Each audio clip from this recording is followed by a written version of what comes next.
Hi Libra, welcome po sa ating channel. At ito ay inyong Daily Gabay Tarot reading for December 12, 2024. Please be reminded kung nakaresonate kayo, comment down. Kung hindi kayo nakaresonate, ibigay niyo po sa iba kasi channel reading po ito. This is for you Libra ngayong December 12, 2024.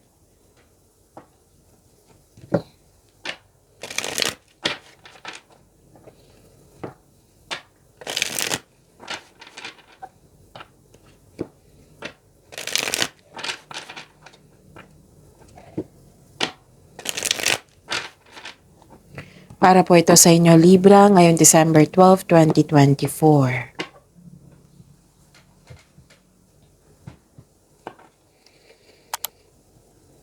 Maraming salamat po sa inyong patuloy na suporta at maraming salamat din po sa mga hindi nag-skip ng ads.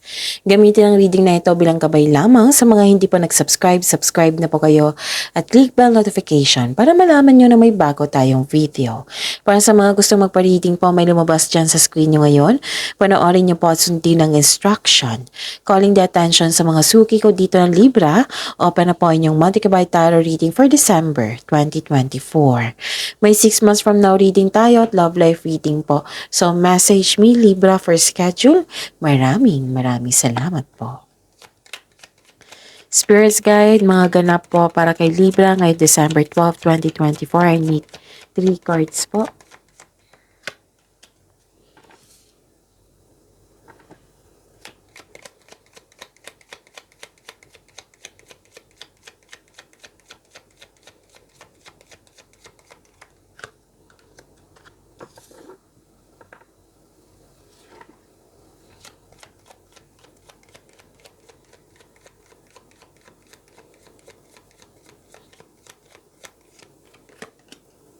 Oh.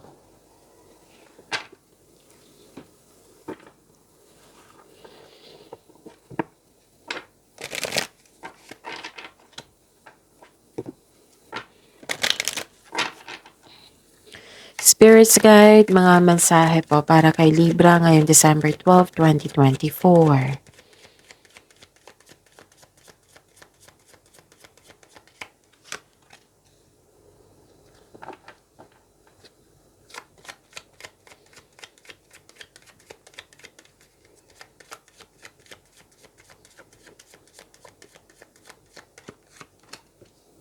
Okay. Ngayon December 12, 2024, Libra, may nakita ako ditong gumawa ka ng desisyon. Pwedeng regarding ito sa inyong passion. Tapos mag-ingat lang kayo ha kasi nasaktan daw kayo dito. Nasaktan tapos nagalit kayo at nagkaroon ng argument. Tapos nakita ko dito na nagkaroon ng time for reflection. Mas lumawak yung ambisyon mo sa buhay. Mataas ang inyong intuition. At saka nalaman mo yung taong hindi totoo sa iyo. And wow, so this is success. May nangyaring success, positive outcome, and you are happy here. Yes, joy and happiness nakikita ko dito. May positive outcome po. May success. So claim nyo yan. Libra, itong success, itong positive outcome. Yes. Okay, let go of convention and follow your own unique path.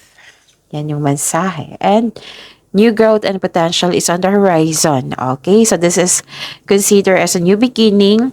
Itong pagbabago na ito ay magbibigay sa iyo ng growth and expansion na may potential na magiging successful. So reach out and embrace it.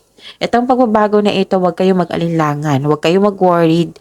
I-embrace nyo po ito kasi itong pagbabago na ito ay magbibigay sa inyo ng growth and expansion. Okay? Yun. Spirits Guide, ano po yung energy ni Libra ngayong December 12, 2024?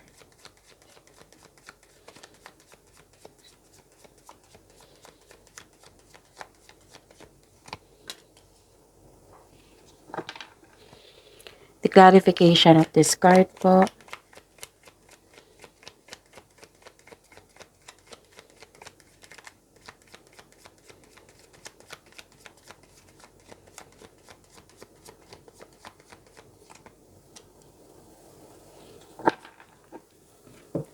Sa mga may oras dyan, kung gusto nyo po, yung first week, I think first week or last week of November na may 4 days straight tayo na video for you, Libra. Tungkol po iyon sa December 2024 nyo. So, panoorin nyo po kung hindi nyo pa napanood. Tapos, panoorin nyo rin yung upload natin, video natin nung Monday. Kasi weekly kabay yon sa inyong career and money. Na nakafocus sa career and money. Yes, exclusive yon kay Libra. So yun, kung may time kayo ha, kung gusto niyo po. Kung may narinig kayo or may nakita kayong repeating message, meaning to say, pinupush yan ng card sa inyo. Kasi ang ilan sa inyo ay hindi pa binigyan ng atensyon na kung maaari din po, bigyan niyo po ng solusyon at aksyon.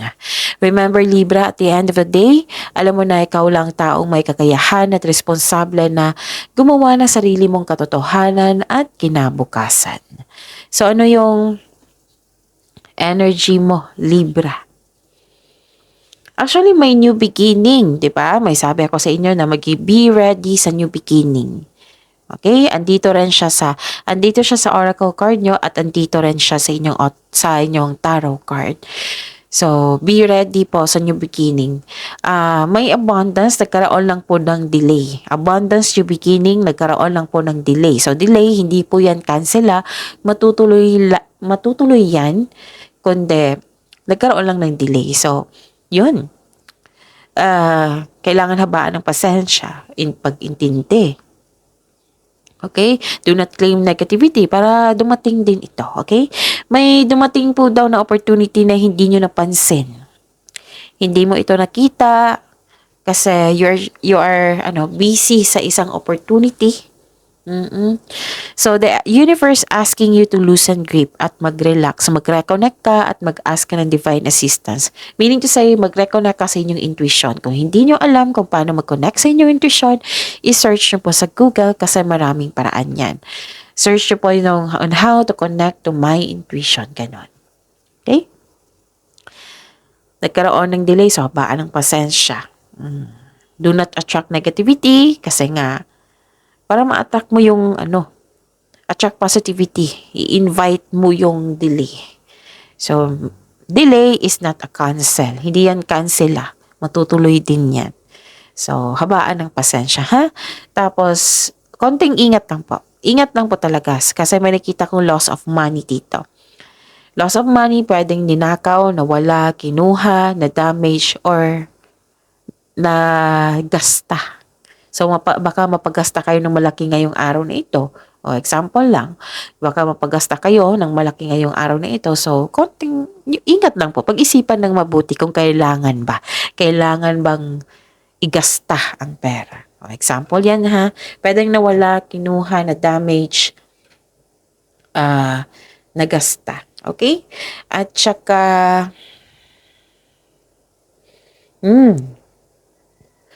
the burnout kayo dito, overwhelm, burdens. Actually, completion of cycle na to ang sabi ng card dito, may dinadala kayong mabigat na bagay. Pero malalampasan mo rin ito. Okay? Malalampasan nyo po ito. Don't worry.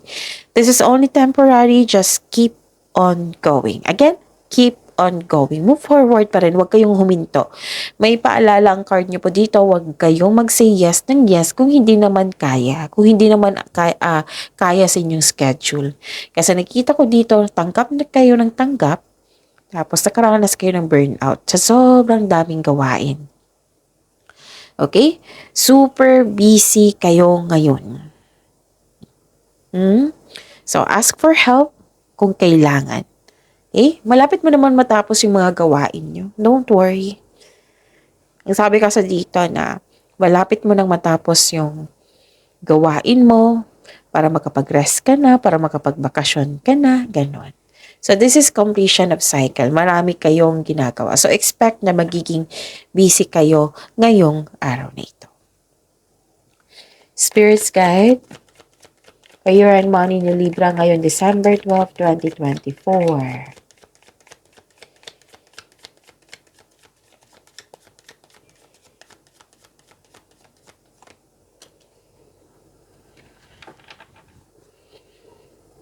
The clarification of this card po.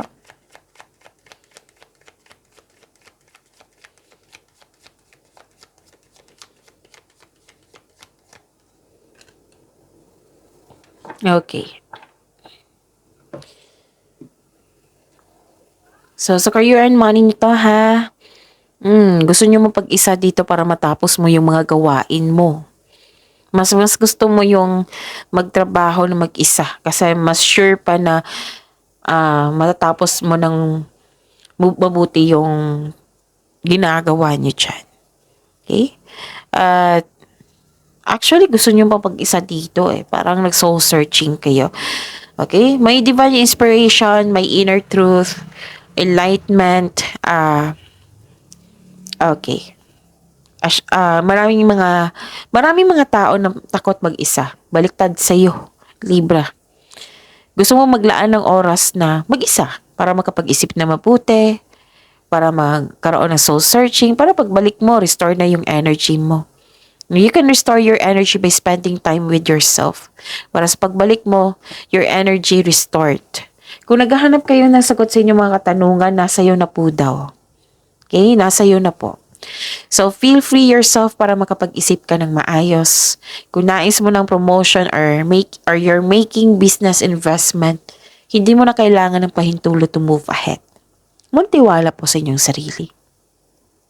Yun nga, yung sabi ko sa inyo na mas gusto nyo magtrabaho na mag-isa rather than in collaboration.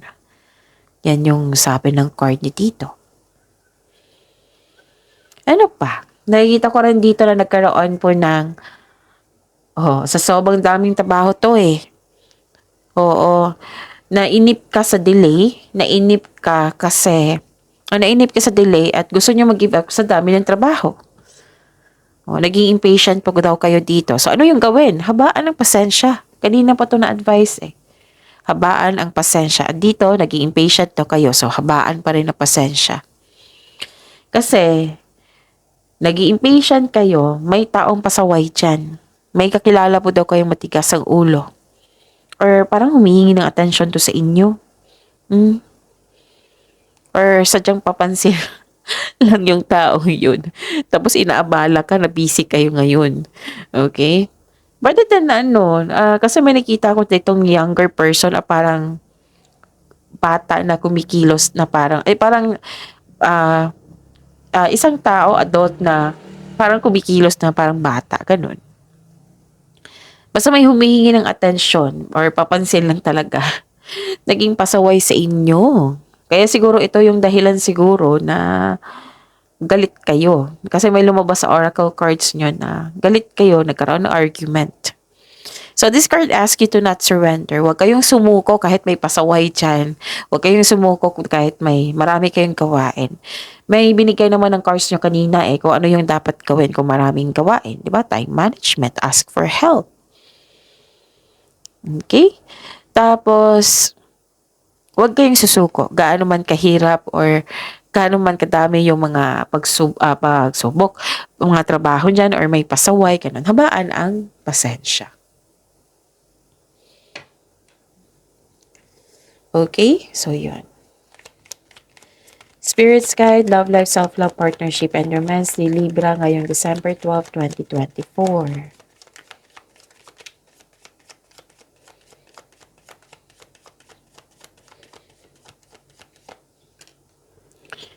And the clarification of this card po. Kunin ko na to. Gusto niyang lumabas. Maraming salamat po sa patuloy na tiwala, suporta sa ating channel. At maraming salamat din po sa mga hindi nag-skip ng ads. Kailangan kong uminom ng tubig. Salit lang po.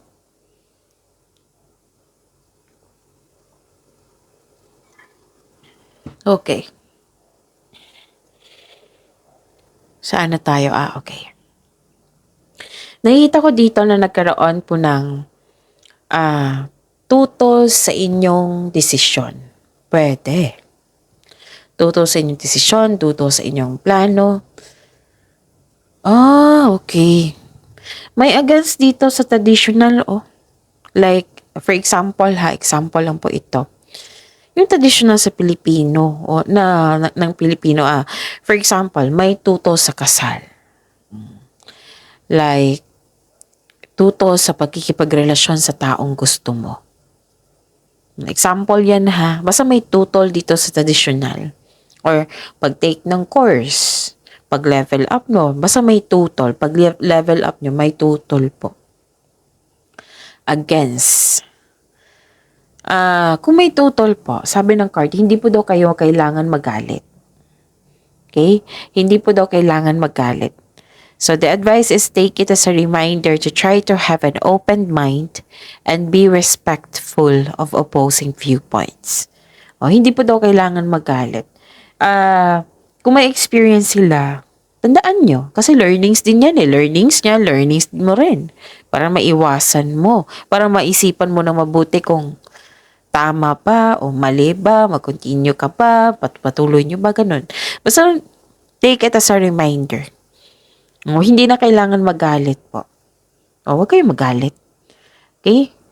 Meron talaga mga tao na, 'di ba, may opinion. Pero at the end of the day, kayo naman po yung masusunod kasi buhay nyo yan. It might be concern lang siya. Dito tayo sa good side. Basta hindi kailangan na magalit kayo. At the end of the day, kayo po ang masunod kasi buhay niyo po yan. Kayo ang harap eh. 'Di ba? Kayo ang harap. So, kayo ang may karapatan na magdesisyon para sa inyong sarili. Pero yung learning sa iba, take it as a reminder po. Okay? Para maiwasan, ganon. Para awareness po yun. So, you are inspired in action. Nagkaroon ng direction. Nagkaroon ng focus, determination, concentration, perseverance. Sa mga single, this card tells you na huwag madaliin upang magkaroon ka ng karelasyon. Baka ang iba dyan nagmamadali. Understood naman yan. Naintindihan ko. Pero sabi ng card dito, huwag daw kayo magmadali. Kasi usually magmadali, malaki ng expectation nyo yan eh. Diba? So baka at the end, may expectation kayo pero iba pala yung binigay sa inyo, 'di ba? Masaktan lang kayo. So, be open-minded, be ready. Huwag kayong mag-alala. Basta, huwag nyo daw madaliin. Kailangan nyong magkaroon ng same vision for the future upang sa gayoy magkaroon kayo ng isang healthy relationship soon. Okay? Yan yung i-focus mo. Same vision sa future para magtutulungan talaga kayo. Para magkaroon kayo ng healthy relationship. Sa mga marelasyon sa buhay mag-asawa, you're moving fast in the relationship. Parang, may ano yan eh, may nakikita ko yung sitwasyon dito na gustong may ganap. Like for example, ngayong Saturday dapat mag-date tayo doon para may ganap, para may picture tayo, ganon. Example lang po yan ha, kasi maraming example yan eh. So, gustong may ganap. Like for example, kakapasok lang ng relasyon, gusto nang ma-engage or makasal. So, that's very normal. Kasi umiibig eh. Pag-ibig yan. In love ka. Normal lang po talaga yan. Pero ang sabi ng card dito, make it sure na ang couple ay nagkaroon ng vision for the future. Or mag-create kayo ng solid foundation and establish any plans before taking this relationship to the next level. Like for example, sense of stability. Kailangan yan. Magiging handa. Okay? Some of you umuwi ng successful dito. This is also means traveling. You are moving forward to the next level also. Oo. Makinig din kayo sa inyong intuition to guide you to the next phases of life with confidence. Actually, you have success in the face of difficulty. Gagawa kayo ng desisyon. Lumabas sa oracle card nyo at lumabas din siya dito. Gagawa kayo ng desisyon. Siyempre, makagawa kayo ng desisyon kung mag-create kayo ng solidong plano. Listen to your intuition. Yan yung sabi ng card dito. At mag-put ng clear intention, focus, and a plan for action. Yan yung kailangan po. Kahit wala kang relasyon or may karelasyon kayo ngayon, magkaroon ng plano sa hinaharap. Okay? Pagyamanin nyo po yung blessings na binigay sa inyo, Libra. Okay? See you tomorrow. Please like, subscribe, and click the button for notification para updated po kayo sa daily tarot reading natin. Maraming salamat po.